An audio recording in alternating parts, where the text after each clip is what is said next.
On today's episode, we've got 257 Squadron touching down, alongside HM7000. That's a lot of numbers. Let's see how they all add up.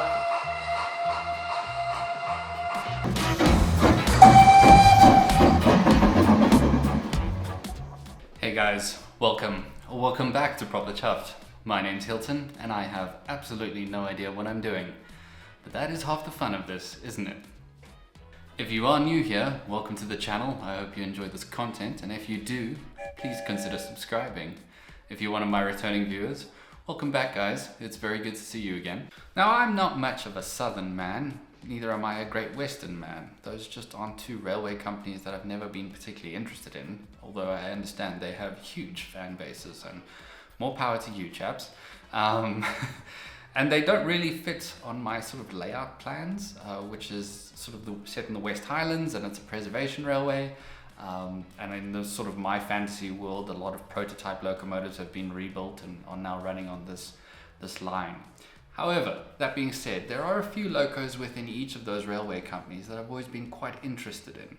So I've decided to make a purchase, and it is for Hornby's Battle of Britain class. And now this is, I believe, one of their newer releases.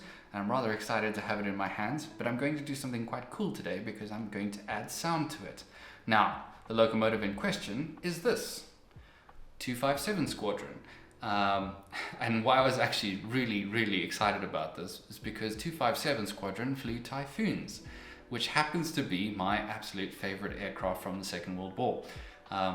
I've actually got a very large Typhoon in a box from Airfix, and I am yet to build it, but I am terrified of building it. So, story for another day, perhaps on another channel too.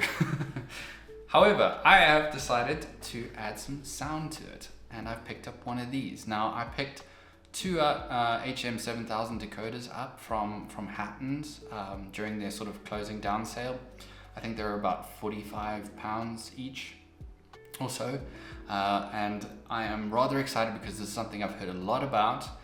There is no stock of this in the country, so I think this is maybe some of the first HM7000 in South Africa, which is quite cool. So today we're going to take a look at 257 Squadron, and we're also going to fit sound to it. So yeah, without further ado, let's get into it. So here she is, 257 Squadron. I think before I open it all up, I think it's worth mentioning, I paid about £208 for this. Now I know that this is coming into stock across the UK at this point and has been since sort of late last year. And I know that this is a bit of an older tooling. Now I paid, as I mentioned, £208. I see that in most retailers it's selling for about 239 odd pounds. I'm curious to see, because it is an older tooling, whether it's sort of worth that money, to be honest with you. £240 is quite a lot of money, especially for somewhat of an older tooling. So let's take a look at it without further ado and unbox it. It is DCC ready, of course. In today's standards, I don't think you can release a loco without DCC ready compatibility, and I believe it is a 21 pin socket. So without further ado, let's take a look at 257 in her malachite green BR colors, which is quite stunning.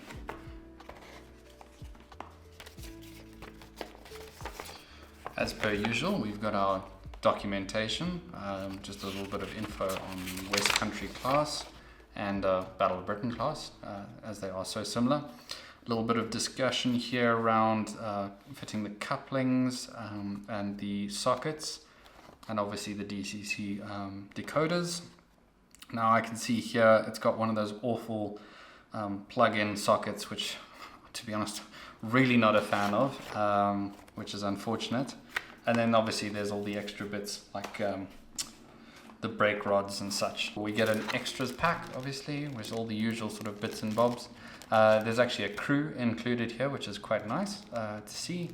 And some lamp irons, and obviously some marker discs, because it's a southern loco. Whew, okay. This is really quite impressive. Just the glistening light that is catching here on the safety valves is quite stunning. And rather heavy too.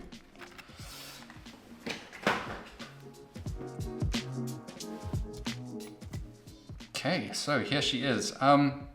Okay, first things first, the first thing I noticed is the coal load.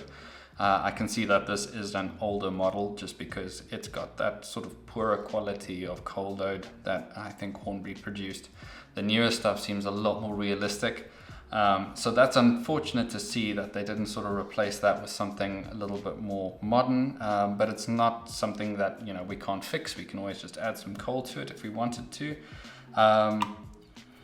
Yeah, the tender connection, oh boy, it's one of these. Okay, I'm going to lift it very gently and show you here.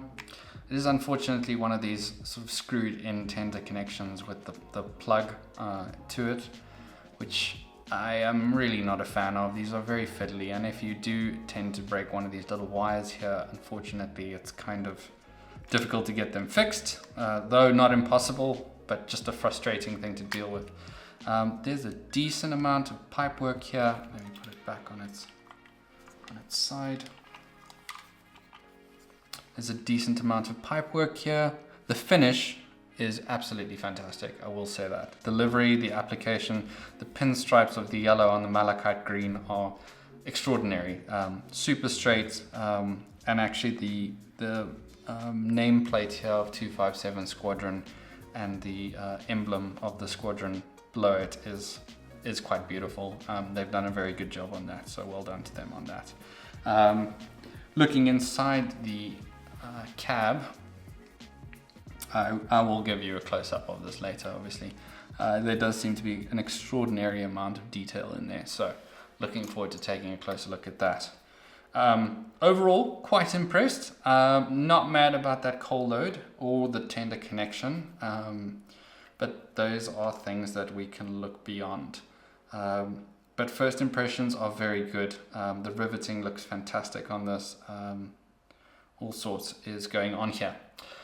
But as per my usual modus operandi, I think we shall turn on the lights and take a closer look at 257 Squadron and its history. The Southern Railway's Battle of Britain class was first introduced in 1945 by Chief Mechanical Engineer Oliver Bulleid. These locomotives were part of the broader Light Pacific class designed for express passenger services. The Battle of Britain class locomotives were named after RAF fighter aircraft, notable airfields and figureheads from the Battle of Britain during the Second World War. Utilizing insights from the Merchant Navy locomotives, Bulleid integrated his chain-driven valve gear into the new design, a distinctive feature in British locomotive engineering.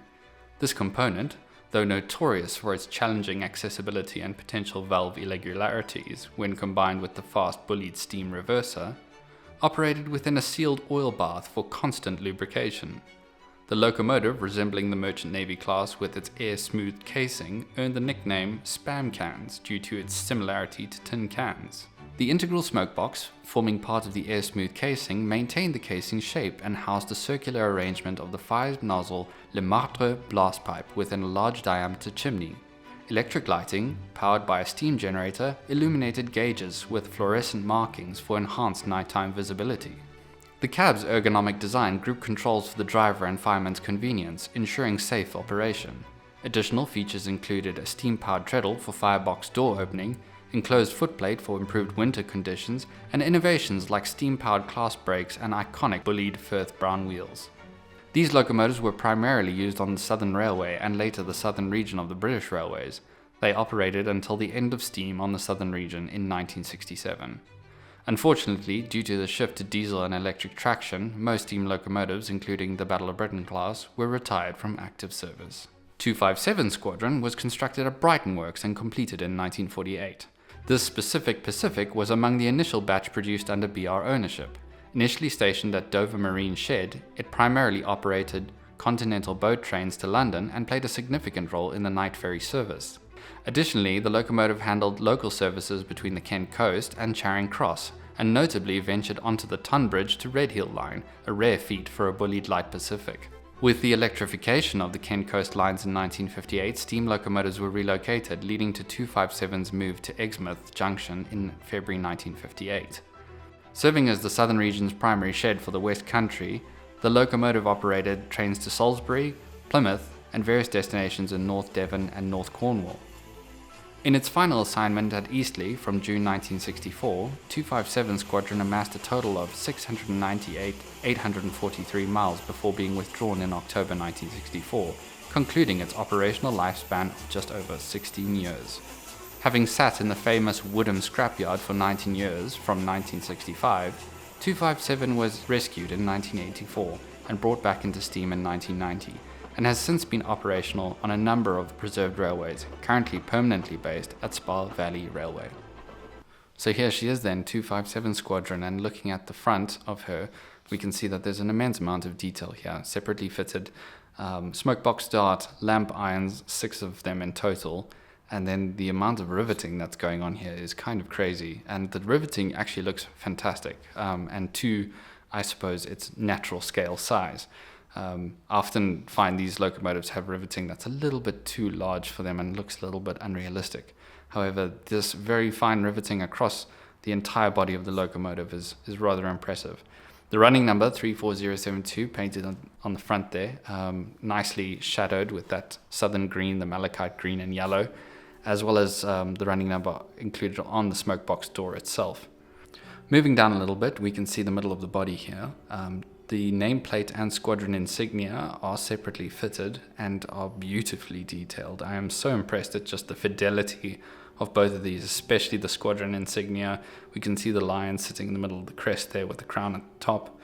257 Squadron doesn't really pop out. I would think that the gold lettering gets kind of lost in that blue a little bit, unfortunately, but it's not a problem. The detail is there. Again, there's a lot of riveting going on here, and those massive 6-foot bullied wheels, so iconic.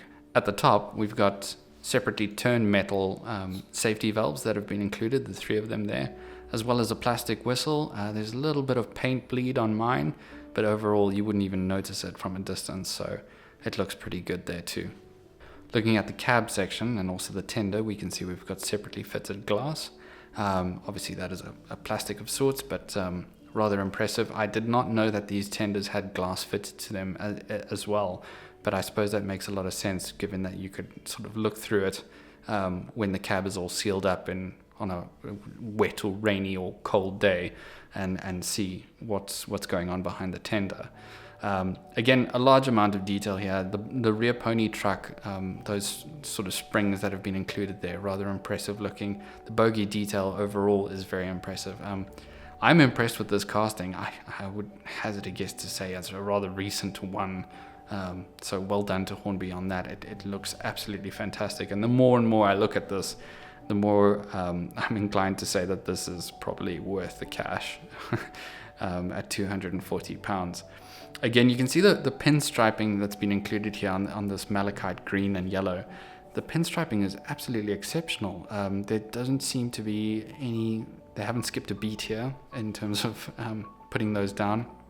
Very, very clean lines, and I'm very impressed with that. Looking at the tender, another 6 lamp irons waiting to be fitted. 2 ladders looking rather plasticky, unfortunately. I think that may be my one criticism. I think they've obviously used a green plastic for that, and sadly it comes across as looking a little bit too cheap and not very realistic, to be honest with you.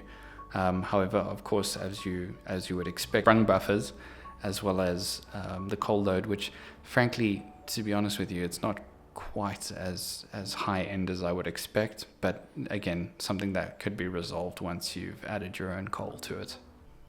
Here's a treat, the inside of the cab. This is a rather impressively detailed little piece. Obviously you can see the gauges up top there, looking really, really well detailed. Almost look like they've individually painted on those numbers. Obviously it's not that sort of delicate, but it passes the test of realism in my books. There are separately fitted seats for the driver and fireman, both of which are included in the box. You just need to paint them up and put them down on their seats and you're away to go. So, it's time to finally fit some HM7000. Now, I've seen a lot of content about HM7000 online, some good, some bad, but mostly it seems the reception to this technology has been very, very good. and I've been itching to get my hands on HM7000 just so I can mess around with it and just see how good it is for myself in person. And I'm very, very excited to be able to do so today, especially with a locomotive that, first of all, a class that sounds so fantastic, and it's going to be a really cool experience just trying to do something a little bit different with DCC. So what's in the box? It's pretty basic actually, and that's what's fantastic about it. It's so simple to use. So you get a number of sort of speaker housings, which we'll fabricate a little bit later once we determine the size inside the tender for this.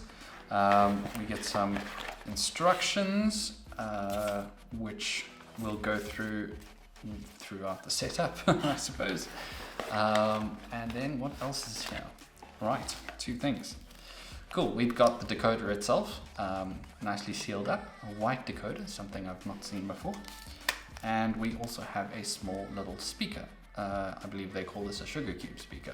So what we're going to do is open it all up. First of all, I'm going to open up 257 Squadron, unfortunately undo all that cabling from the tender, and we'll then fit this HM7000. I'm looking forward to this. Right, so I've removed the tender from the body of the locomotive. I've taken out that small screw, which is that sort of pony, that metal bar between the two. And I've also taken out the plug, which is quite a sort of delicate operation. Be very careful when you do that. It just makes it all a lot easier to have the tender by itself when fitting a DCC decoder, or in this case HM7000. So with that done, there's quite a bit of weight in this tender body actually, despite the fact that it's plastic. Okay, so here we are. We have a blanking plate on top of the 21 pin interface. So I'm just going to gently pry that off, which leaves us with the exposed pins. And now it's a case of opening up the HM7000 decoder. Cool, so it sits flush there on the pins. And then if you can see carefully here, that's a small plug interface there for the speaker. Now I need to decide what speaker, got this sticking to me. I need to decide which speaker will be appropriate and fit inside of the tender here, depending on the size that I have inside here. Now, there are a number of options. I've already pulled some of them from the sprue, and I think this is such a fantastic system, is creating this little sort of speaker box system that can then sit nicely inside, which is quite cool. Okay, so having explored my options, it seems that none of the larger speakers are going to actually fit inside the tender here. Now, obviously there's a bit of a gap here that leads to the bottom of the tender, so that's probably where your best sound will be coming through. So what I'm going to do, I've decided is, and it's pretty much the only one that fits, is this very thin one. Now the speaker itself goes on top of that, but what I'm going to do is I'm going to there's just enough space underneath the decoder to have it sit flush, sort of against the bottom of the tender body there. So I'm going to put the speaker in and then attach the speaker itself, the whole speaker box unit, to this part of the loco, and it should sit, I did test earlier, and it should close up quite nicely. So that should be our problem solved. So right now, all I'm going to do is attach the speaker itself. It's quite a finicky little thing, but that should then sit like such inside the resonation chamber, and we should be golden. Right, so I've now fitted the speaker to the small speaker box, resonation chamber, and I need to now attach it to the tender itself. Now, I believe Hornby did actually provide me with some double-sided tape to do this, and I seem to have lost it in my excitement, and so I'm just going to do it myself with some of my own double-sided tape. Now, obviously, I've got this sort of situation where there's the through point, I guess, for as much audio as possible. I want to sit that over that hole in the tender. So I'm going to apply double-sided tape to this side and this side, just so that I sort of cover my bases and make sure that as much audio is going through as possible.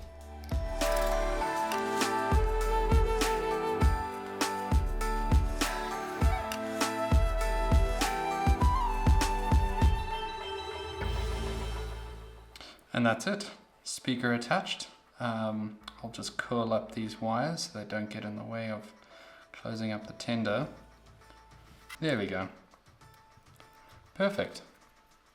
As you can see, sealed up nicely and we're good to go. I'm going to screw everything back together and plug it all back in, and then we'll test out HM7000. Right, so we've got 257 Squadron on the track now. Track is powered on, and I'm just going to show you guys how to quickly link it all up. It's a very simple process. One of the things you do need is a Hornby account, just so that the decoder can link to that account and identify it. What's fantastic about it too is once it is linked, it's sort of detected as your decoder, and at that point you're able to adjust it. You get a password sent to your email immediately so that you can reset the decoder if you wanted to. But just to walk you through the sort of connection process, let me show you here on my phone. I've started up the app now, and I just go to settings and I click, let's not do that, link device, and we do a scan, and you can see here that it's picked up the HM7000 decoder. Let me just see if I can get a right angle for that. Okay, so it's picked up the decoder, and we select that. Fantastic. So now we need to do a couple updates, and we can update both of those. You obviously do need to be connected to the internet while these both update. Cool, so both updates completed. Takes about 2 minutes or so to do, and you select done. Loco profile detected, and we would like to detect, and we need to power cycle the loco, so I'm just going to lift it up and put it down back on the tracks. Great, so now we're detected. It should connect in a second. There we go.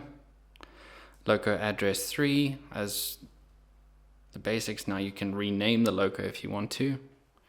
So I'm just going to go 257 Squad. And I'm going to change her profile to 340. Those are the first 3 numbers of her running number. Okay, and here is where it gets really cool, guys. So you can essentially adjust CVs on the fly without having individual values. You can there's a slide bar to adjust the acceleration rate. Obviously the higher the acceleration rate, the longer it'll take for the loco to get up to speed.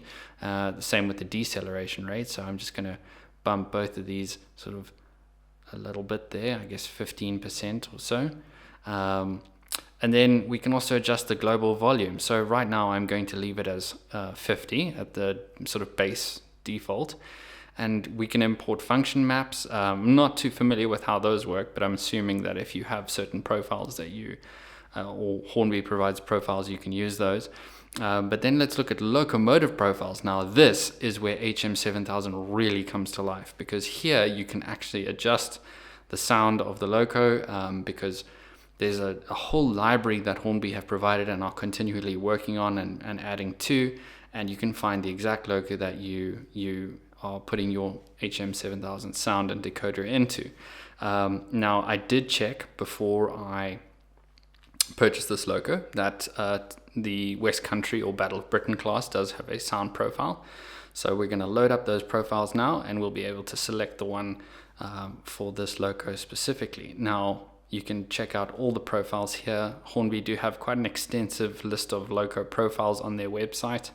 They've got a P2, Tornado, Princess Coronation, there's Class 37s, so all sorts, diesels, electrics, and steam, obviously.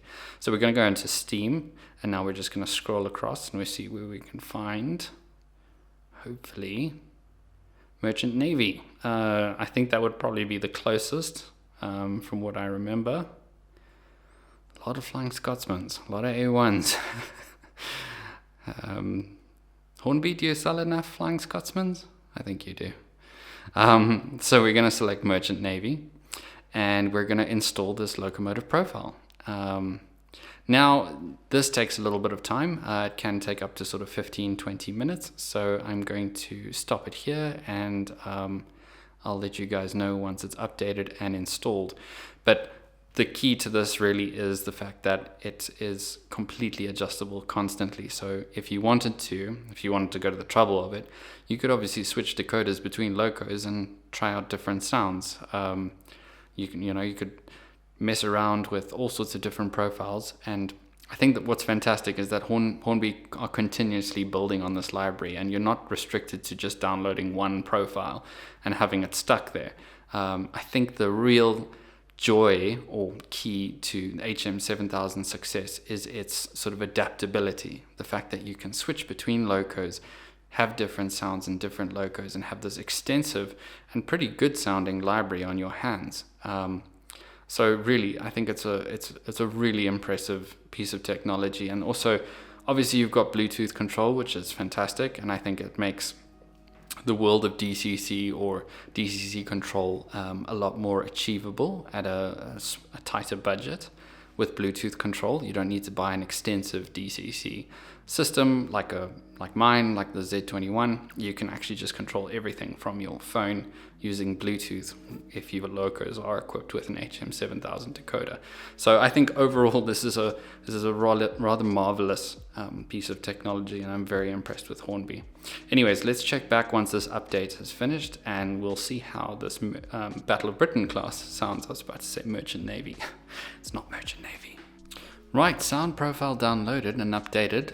You just need to lift it off and put it back on, obviously just to apply the sound file and sort of reset, I guess, the settings. And now we're presented with our driver's menu and sound menu, which is absolutely fantastic. So we got a break, a stop, and then obviously just a series of different functions. So let's test out the sound first of all, switching it on.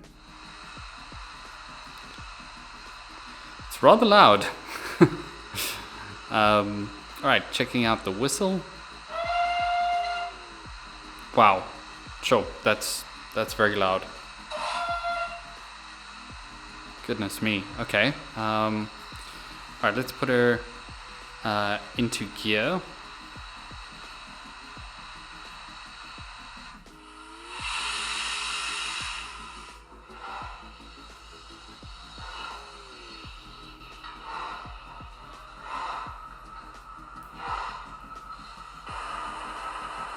Some fantastic sounds coming out of this thing. I'm very impressed with that so far.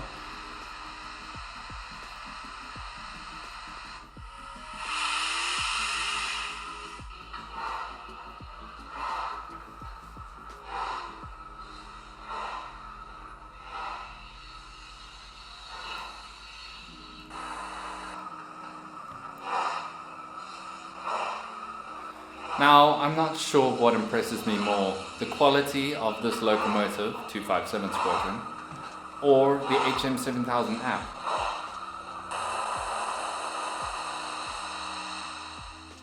Both of these are equally fantastic.